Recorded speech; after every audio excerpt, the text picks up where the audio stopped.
Howdy, y'all. Very serious topic today. Given that it's Mental Health Awareness Month and a month that has been very significant in my life quite a few times, in good and bad, and retrospectively good ways, it just, whatever. Anyway, so I've been told quite a few times by different people I should write a book about my life, and it's been something that I've been wanting to do for a long time. The question has always been, where the fuck do I start? I don't want to start, just I was born, November 5th, blah blah blah blah blah blah blah, and 7 pounds 6 ounces. I was a great baby, yada yada. Right? White picket fence, perfect childhood, pony rides and bitches. um, I don't know. It's just something I put a lot of thought into. I want it to be artistic, I want it to be engaging, interesting, draw people in and captivate them and keep them engaged and hooked and make them want to read more. It's kind of like I was telling my boyfriend slash sir earlier or the other day. So I like to watch like movies on YouTube but play a game at the same time. Well, if it's a really good movie, it draws me in. It sucks me in. I'll be like playing my game but look over at the little box where the movie is, and I'm like, wait, fuck, what the fuck's going on? I click on it, enlarge it, and like fucking 2 hours later, whatever, I'm done with it. I'm like, damn, that was a good movie.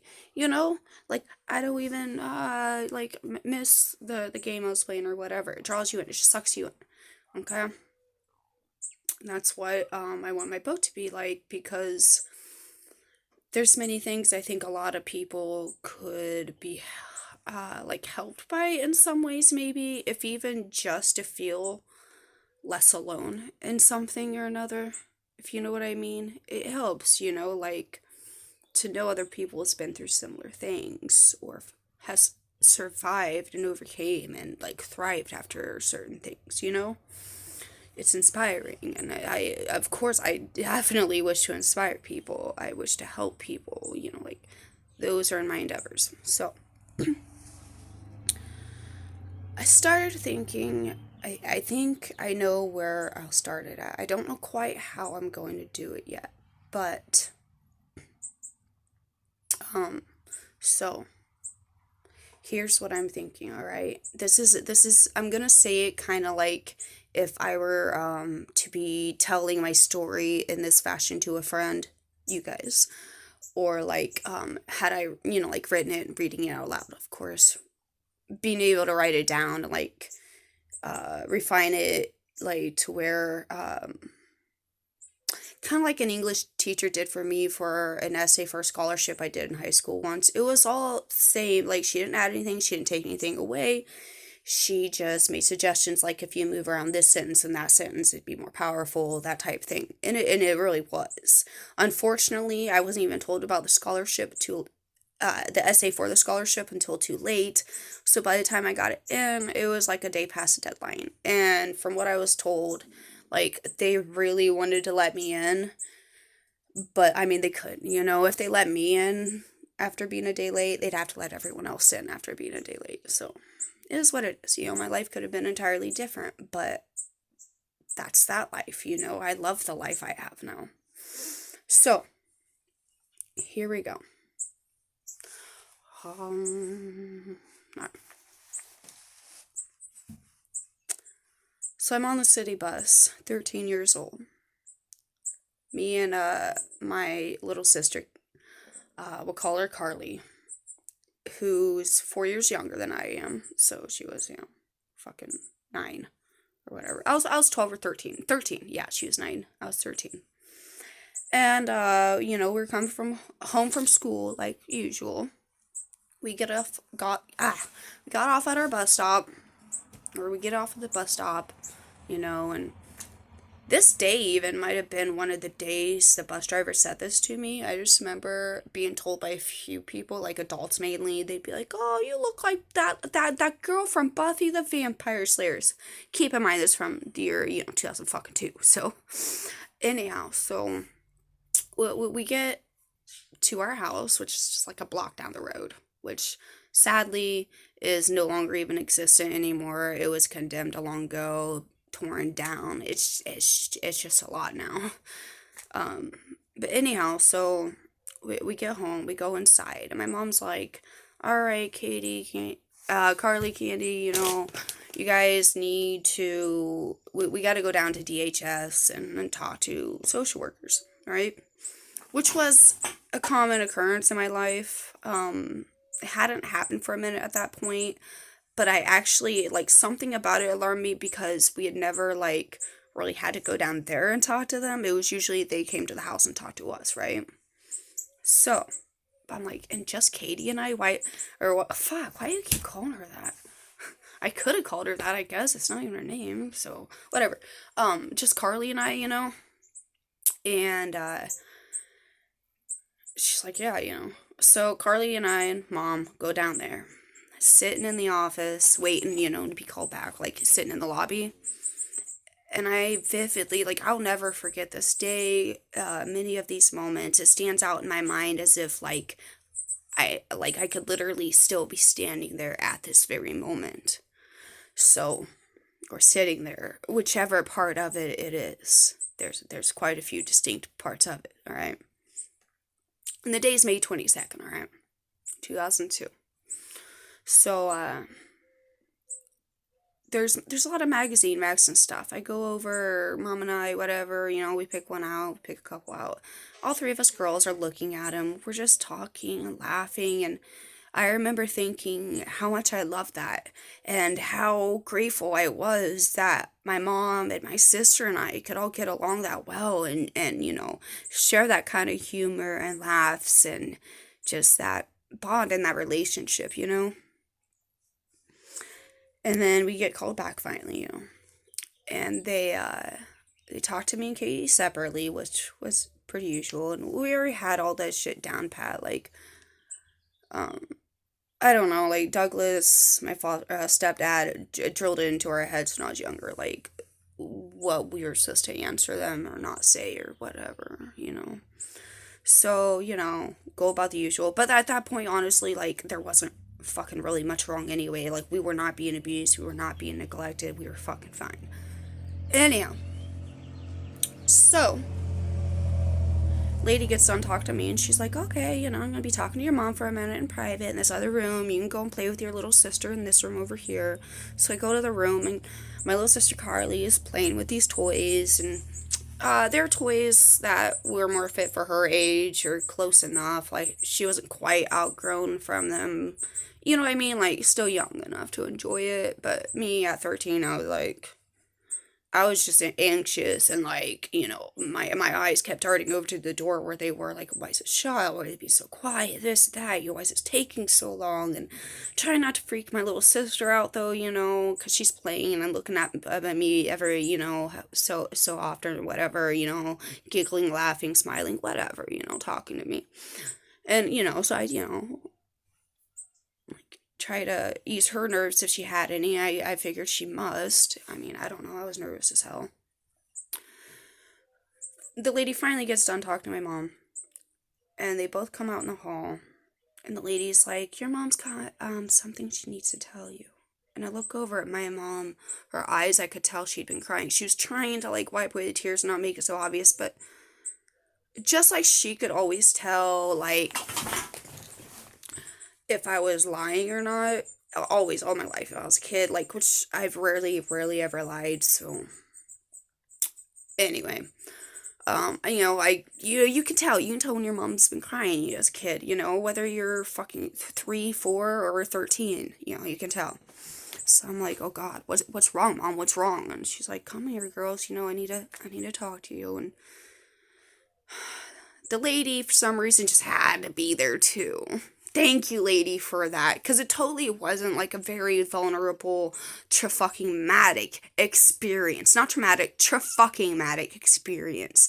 So fuck you for that. And my mom's sitting like across from me. Carly's to my left, to my mom's right. And like my mom told us like they're gonna be taking you guys away. Apparently I can't take care of you, right? Yada yada, whatever. And we all three, just instantly start crying. Of course, I mean, I lived with my family till I was fucking 13. Like, not just that and the blood bond, we had other types of bonds, and like my mom and I especially, my siblings and I especially. So so we're all crying, right? And like I was gonna fucking lose it. Like it had always been my greatest fear as a kid to lose my mom to like a car accident or something, or to end up in foster care. And like I don't know, I always had this fear to end up in foster care and like be treated like a slave basically, or like an indentured servant, which is pretty much what happened. And anyway, there's just this moment where it was just too much for me. I disassociated, like I recognize now what it was, but back then I didn't know what the fuck I was doing. I'm 13 and like my entire world was being ripped apart and just destroyed, annihilated, taken from me temporarily, and I will always be blessed for that and grateful. Because there's so many kids who lose their families like all together to death and never get to see them again, But good God, it still hurt and still does. So, it was at that moment, I kind of stepped back and I was just standing there because we were all, hugging and crying and stuff. I was standing there and I wasn't crying. I just stopped crying. I numbed myself. I put my mind somewhere else. I don't know. I just watched them like I was a third party or like a fly on the wall watching them. And it just kind of broke me mentally a little bit, Anyway, so we go to a shelter, yada yada yada. First foster home I ended up in, I guess sexually assaulted by the foster dad, right? Several times. Well, I had been smoking cigarettes. I know, horrible me. And, I mean, I really shouldn't have been. But I was 13, I was a fucking kid. Like, come on. Anyway. Like, my brain wasn't even developed. Like, I could be like, oh, wow, I'm only 13, I really shouldn't be, whatever. Anyway, so, I've always been pretty good at reading people, and especially like being able to tell if someone would do something for me or not, if that makes sense. So, the foster dad, he was older. His name was, we'll call him, Bob. And, he's like in his 60s, he'd always sit out in his garage in this little, what's it called? Like the old school, like 90s fold out chairs. Not like the fancy ones you take to like, well, not fancy, but whatever. Not like the ones you take to like a softball game, but like the old ones you put like, in your garage and like drink beers with your buddies on. I can't remember exactly what they're called right now, okay? Anyhow, I'm sure I'll remember when I review this. Just like I remembered the word calf when I reviewed my last one.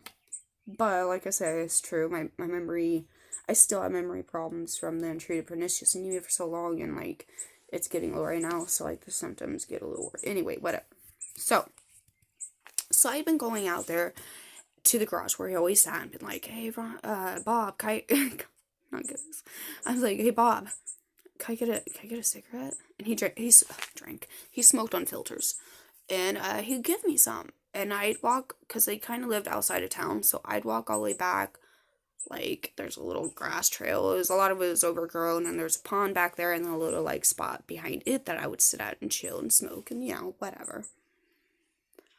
Oh, my video size is almost reached, so I'm probably gonna have to stop this. But, this is where it starts getting bad. And then my best friend, since I had since like 6th grade, she was at her dad's all summer, so like I had no one to fucking talk to, right? Man. Okay, so my old ass perverted foster dad, Bob, had been giving me these cigarettes and I go back there and smoke them, right? Well, and then in between times, he'd be doing weird shit. Like one night, I woke up in the middle of the night, I had to pee or something, I opened my eyes, and he is at the foot of my fucking bed just staring at me. And it terrified me, especially having been sexually abused as a child. It terrified me. I just froze and like tried to stay awake, but without him knowing, and just like wait for him to go away, whatever. I was fucking scared, man. And then there's another day where my little sister Carly and their adoptive daughter, we'll call her Jolena, was sitting there doing art, right? And I was getting ready to go outside, or someone jumped on the trampoline. I don't know, but they're sitting there doing their art, drawing, coloring, whatever. And he's like, give me a hug, give me a hug. That's something he'd always do. So I uncomfortably gave him a hug, and he smacked and grabbed my ass. And I instantly looked over to my little sister and the other girl, like, oh my god, did you see that? But they literally were just fucking, like, with their art, just... They didn't see shit. So it's like, fuck, okay. And then, so there's a couple other times I can't remember right now, I'm sure, but the day my best friend gets back, right, I'm like, can I have my best friend over? I haven't seen her for so long, yada, yada. They're like, sure, whatever. So she's there, and I'm like catching up with her. We'll call her, Ralph. She's gonna hate me for that if she ever sees this. Ralph. We'll call her Ralph, okay? So I'm like, hey, Ralph, like, I can get cigarettes from my foster dad. And she's like, nah. And I'm like, yeah, watch. I'm like, come with me, like, here's the whole process, whatever, the ritual, whatever, I don't know, like, how I do it, he'll be back in his garage, sitting there, we go back there, like, hey, what are you doing, blah, blah, blah, can I get a cigarette? He'll give us one, a lighter, whatever, we'll go back and fucking smoke them, right? I told her, like, I just, you just keep walking and go past a pond, and there's a little spot back there, okay? So we go out there, I'm like, hey, Ronnie, can we get a cigarette? So she gives me one for her, and she grabs it, and she instantly just walks off, around the garage, just walks. And it instantly, like, puts this big old fucking knot in my stomach, like, fuck. And he's, like, telling me, come here, trying to get me to come closer to him. He's sitting in his chair, And I'm like, Bob, just give me the cigarette, trying to reach for it. Every time I try to reach for it, he'd, like, try to grab me, And I'm like, stop, like, give me the cigarette. Well, he ended up putting his legs around my waist and, like, try to pull me into his lap. And it pissed me off so much and scared me. Like, well, fear pisses me off. I shoved his legs, like, his legs, feet, ankles, whatever, off my hips, shoved him down, grabbed the cigarette, and ran off to where my friend Ralph was. I was trying to pretend like everything was okay. I didn't want her to ask questions. I didn't feel like fucking talking about it. I was taught as a little girl that you just don't talk about those things, okay? You just don't talk about it. So we go back there, and she's like, hey, what's wrong? And I'm like, nothing. She's like, don't fucking lie to me. What's wrong? And I was like, nothing, I'm fine, It's just, being in foster care, whatever. Tried to give her bullshit excuses, and she knew better. She knew me long enough. She knew better. She's like, you better tell me what's fucking wrong, okay? And I'm like, fine. So I started telling her about what he'd been doing to me. And she's like, Candy, you have to tell someone. And I'm like, who? Who would I even tell? She's like, well, you could start off by telling my mom, who was a lot like my mom, like, we were so close. Her mom's like my mom like her mom, So, the foster parents, one of their friends, the couple, offered to take Ralph home, and, so I'm like, can I go please go with, well, I asked if I stayed at night, and they said no, so I'm like, can I just ride over there with her then, please, and I'll come right back, and they agreed to that.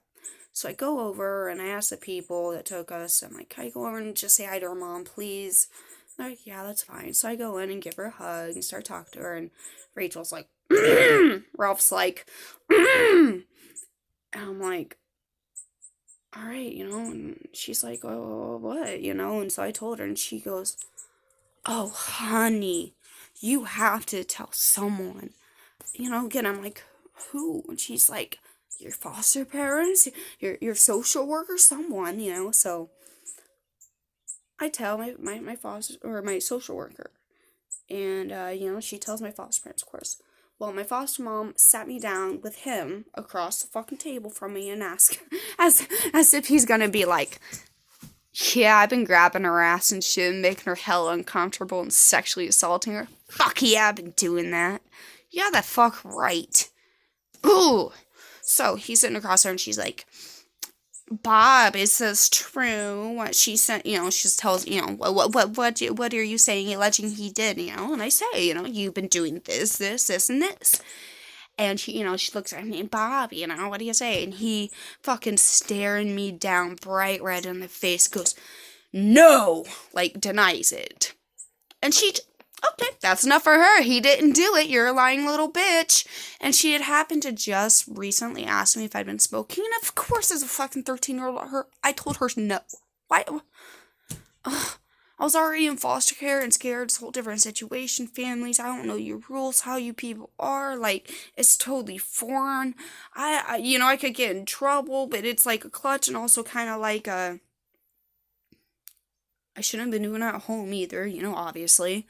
But, like, reminded me of being at home, the smell, the fucking smell of it alone.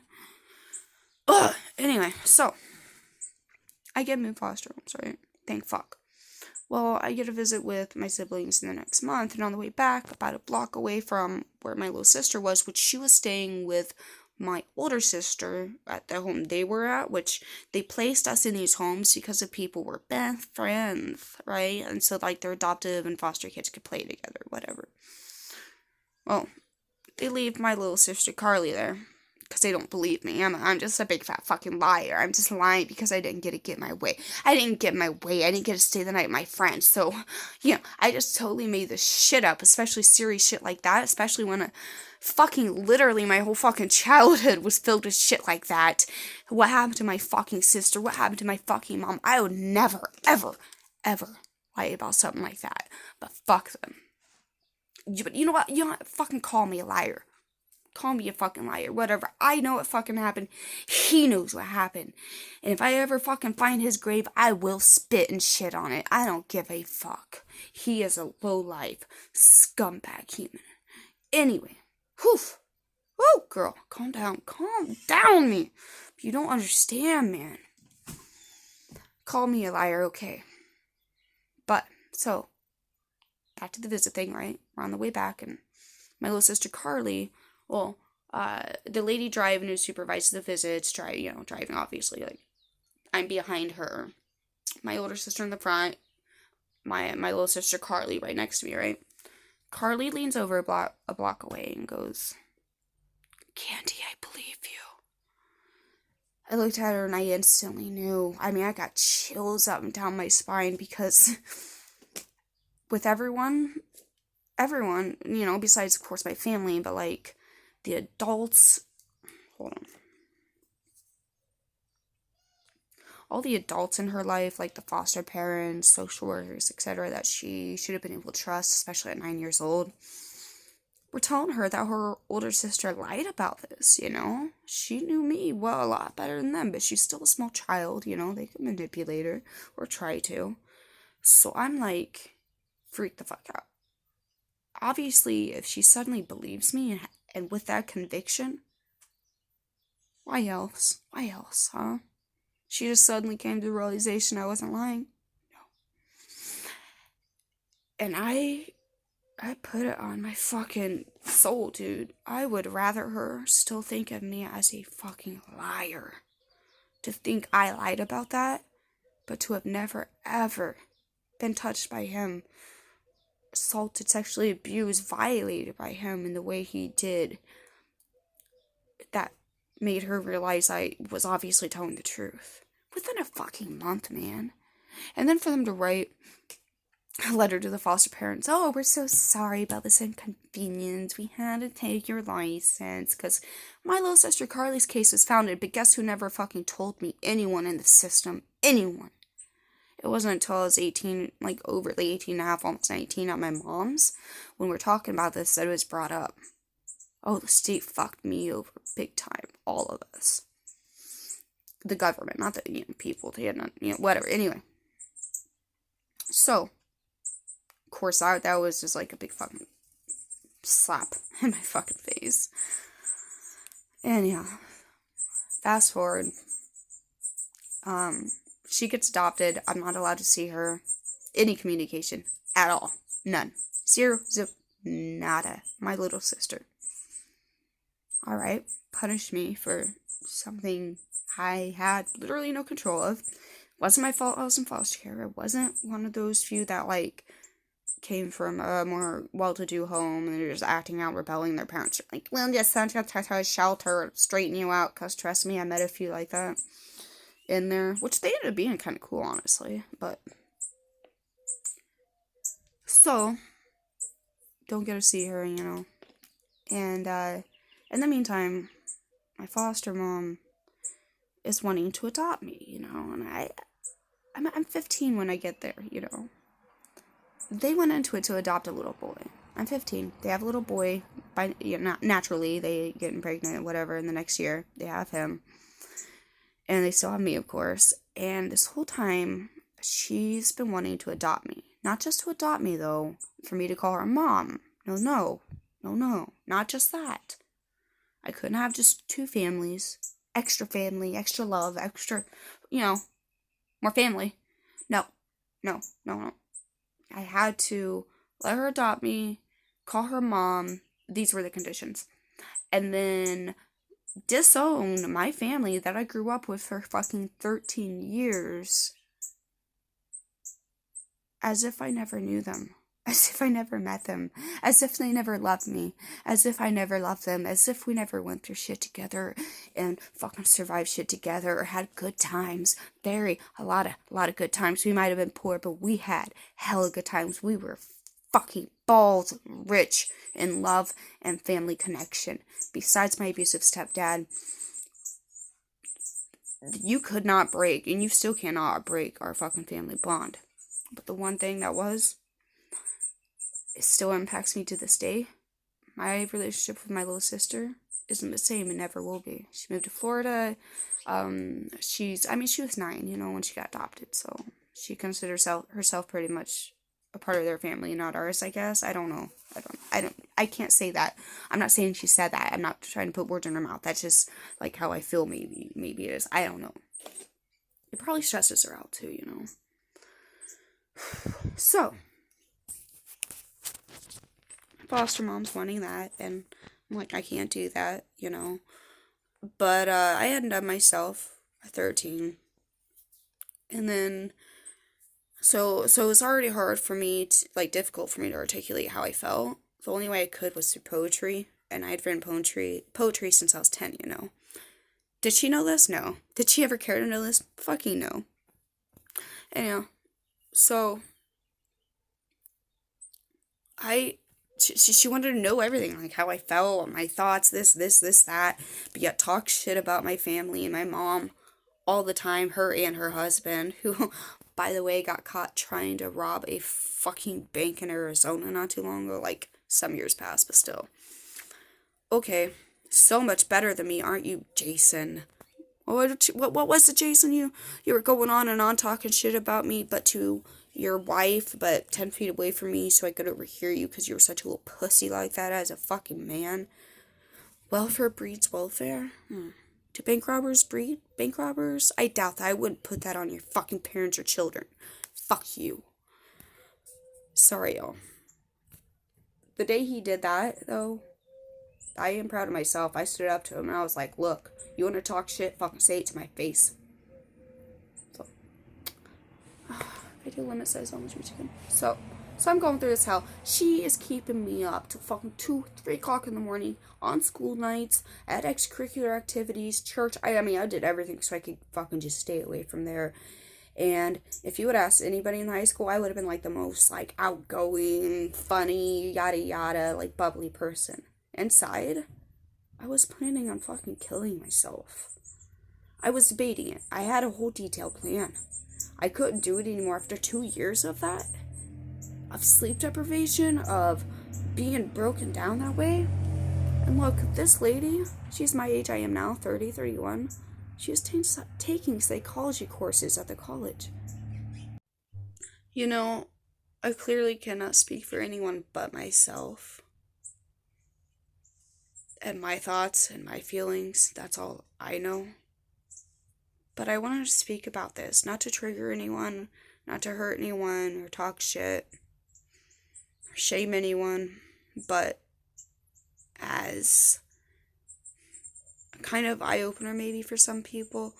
Um, there's so many people who have lost loved ones, especially teenage kids, and I could never know what was going through their minds. You couldn't unless they documented it and, told you, but all I know is my experience, and that's what I'm going to tell you, okay?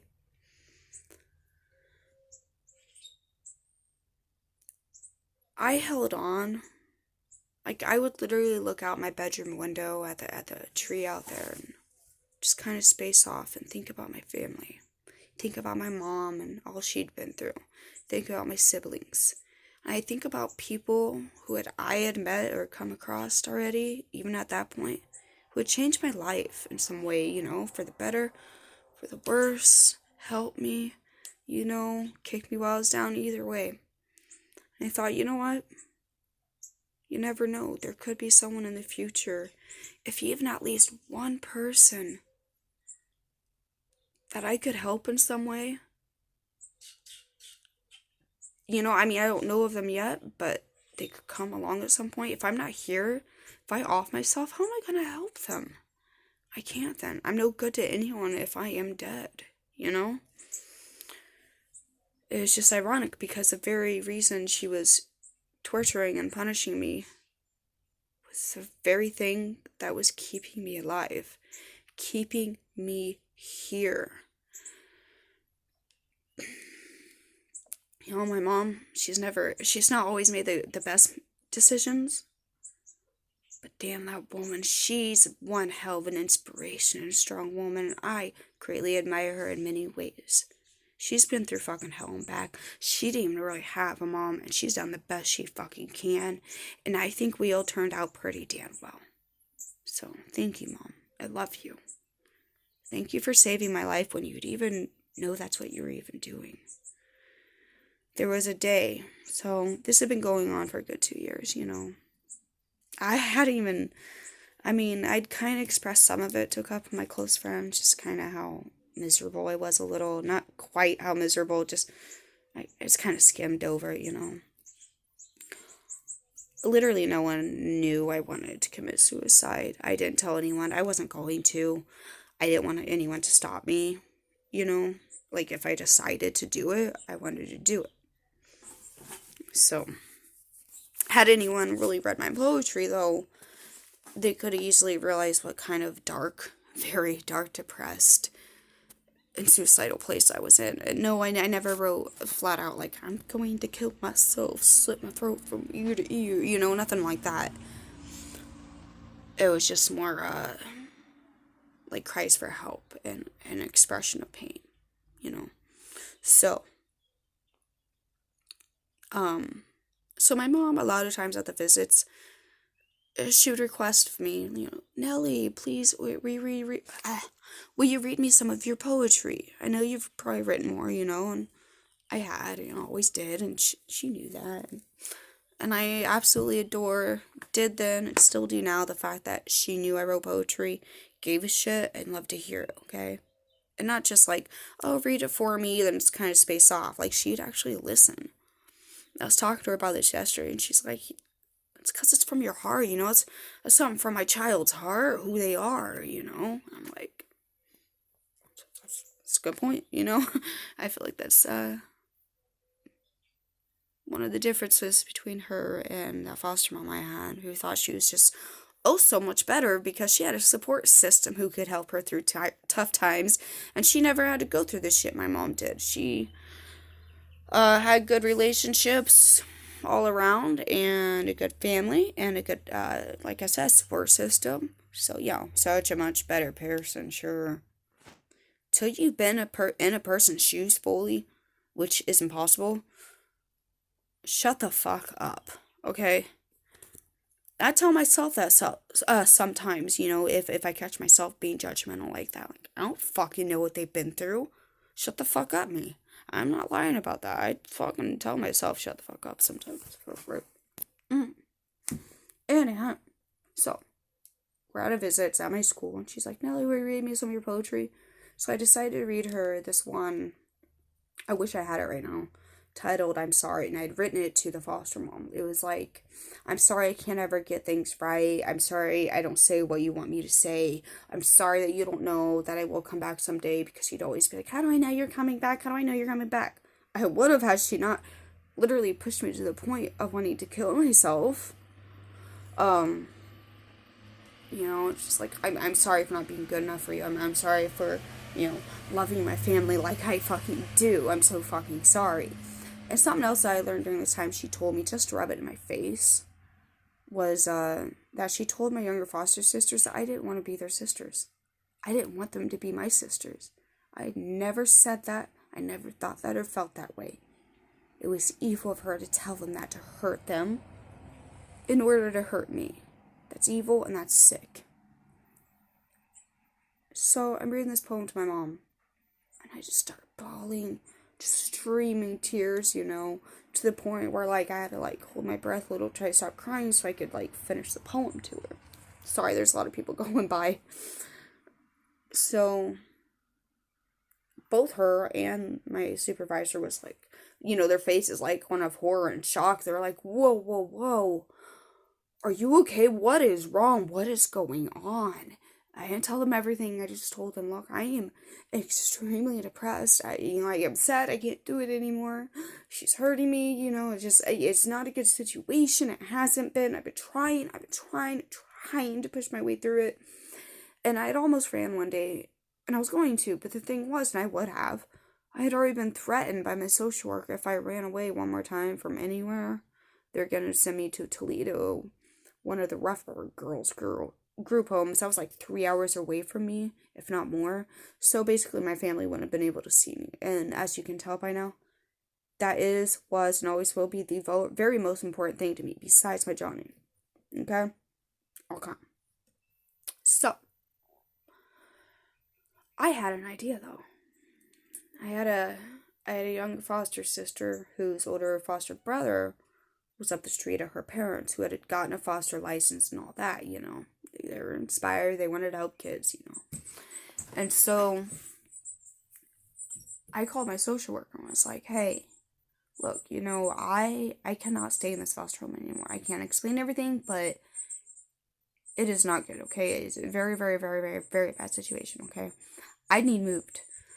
She's like, all right, well, I could probably get you somewhere in this town, like 15 minutes away or so. But I was like, I went to 3 different high schools the first semester of freshman year.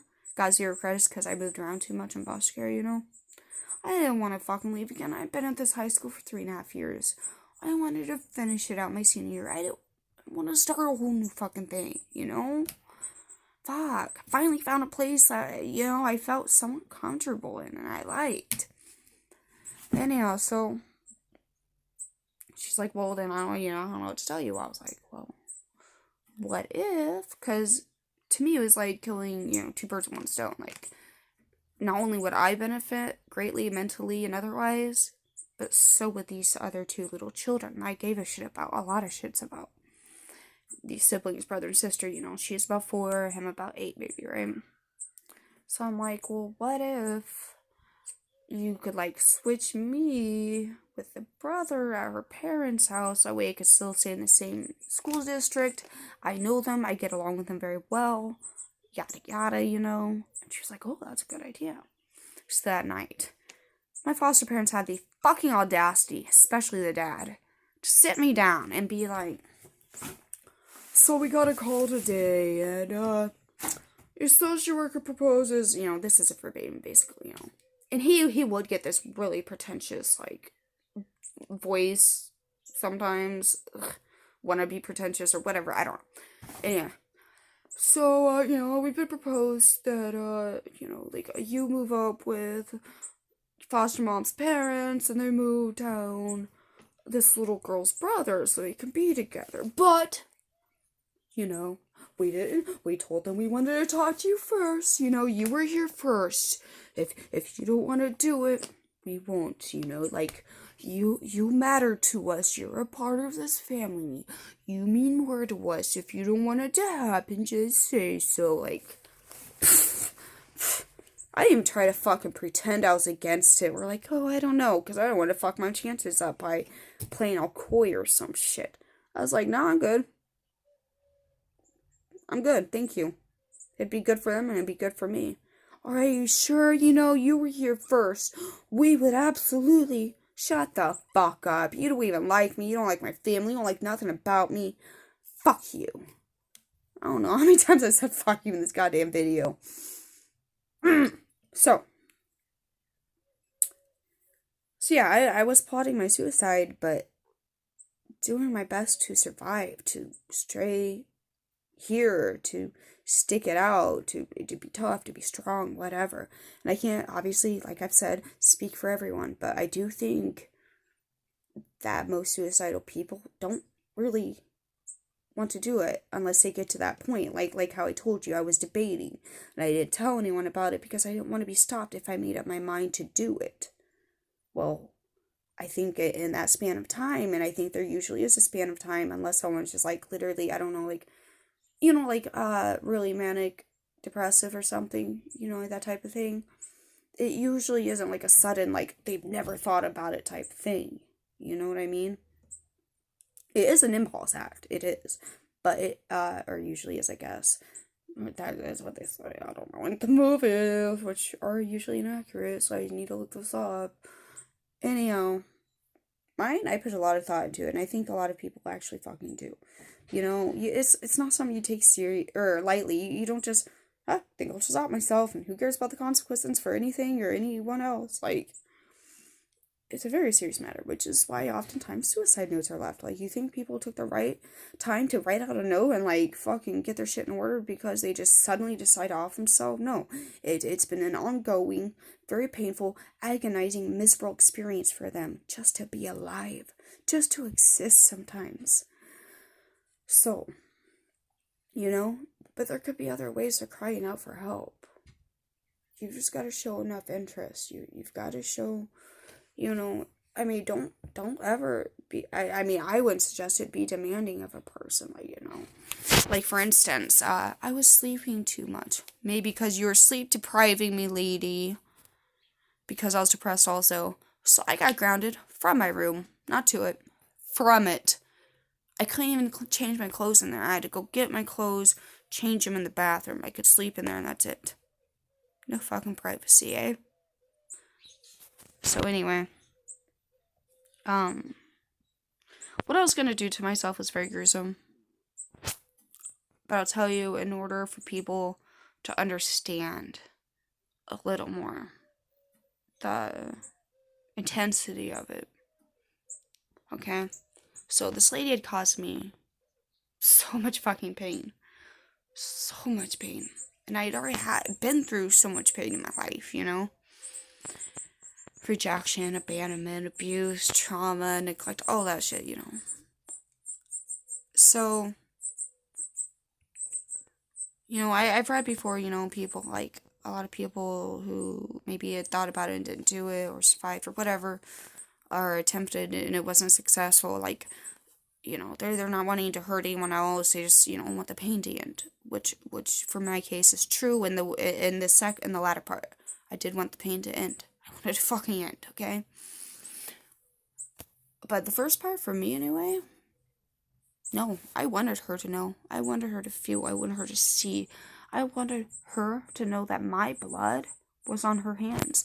Though it was my hand that took the fucking blade and cut deeply into my throat, ear to ear, my blood was on her hands. It was her entire fucking fault. I wanted her to feel that. I wanted her to feel guilty. I wanted her to know how much she hurt me. I wanted to hurt her in that same way, or in some kind of way. In my teenage mind, it made sense. In my depressed, suicidal mind, it made sense. I was going to write a note on my door, shut it obviously, but write a note saying for blanks, eyes only, and for my little foster sisters to never ever open it, because I didn't want them to see that. As an adult now looking back, it's like, even if they wouldn't have opened it or seen it, they still would have known. They would have known that their older foster sister did that to herself in that room. It still would have been very traumatizing. There's so many reasons I am thankful I didn't do it. And here's in my opinion, maybe the most important parts. I wouldn't have only just taken away from my life. I would have taken away so many memories, so many beautiful, wonderful memories that I've had or seen or experienced or enjoyed since. For instance, I would have never been able to meet my niece and nephew or the other nieces and nephews that I have, but the ones that live close to me that I get to see the most. I would have never known about them. I wouldn't have been able to be there for them when I needed to be. I wouldn't have been able to love on them, and tell them how amazing they are, and to never dumb themselves down, and just fucking pump them up, and teach them, and all my wisdom I've learned. I wouldn't have been able to see the total joy and, cry tears of joy over the fact of my closest brother having his first child, and it being a son. Either way it wouldn't matter, but I knew it was going to be a boy, and I know he wants both a son and daughter, but, just male to male, that whole father thing, I know how much it meant to him. It means to me, and I wouldn't have ever had that experience. I wouldn't have ever known. I wouldn't have ever seen that. I wouldn't have been able to see my sister go through hell and grab and rise out of it like a fucking phoenix out of the ashes multiple times. And this last time, I'd say it was probably the greatest rising out of the ashes I've seen of her yet. Sis, you are one strong hell of a woman. Capable, incredible, amazing, brilliant, beautiful, gorgeous. You're everything. Okay? Everything. Don't you ever fucking forget that. I mean it. Now, if I gotta get in your face and fucking tell you, like I do some people sometimes, sis, how I fucking tell people things sometimes when they need to know shits, I will. Alright, I can hear and see your laugh in my mind right now, your beautiful smile.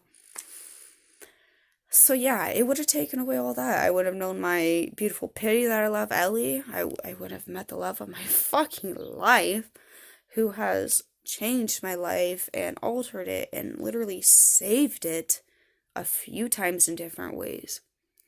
I wouldn't have met the other beautiful people I've met. I wouldn't have gone to prison and met all the amazing people I knew in there. There's so many things I would have never known. I wouldn't have been able to share the joy with my family, with my friends. I wouldn't have been able to help the people I've helped had I done that. So please, if you are ever considering it, I hope someone's there who cares enough. And if not, I'm here. Literally, I will fucking give you my email, whatever. I will be here for you. If no one else fucking is. And even if other people are. If you just want to talk to me, I will listen. I will make you laugh if you need to laugh. Whatever it is, I am here. Okay, I don't care if you think of me as your worst enemy or think I hate you. I will be here for you if you were in that kind of fucking state. Hands down, without a doubt, okay? I love you all. Take care of yourselves. Deuces.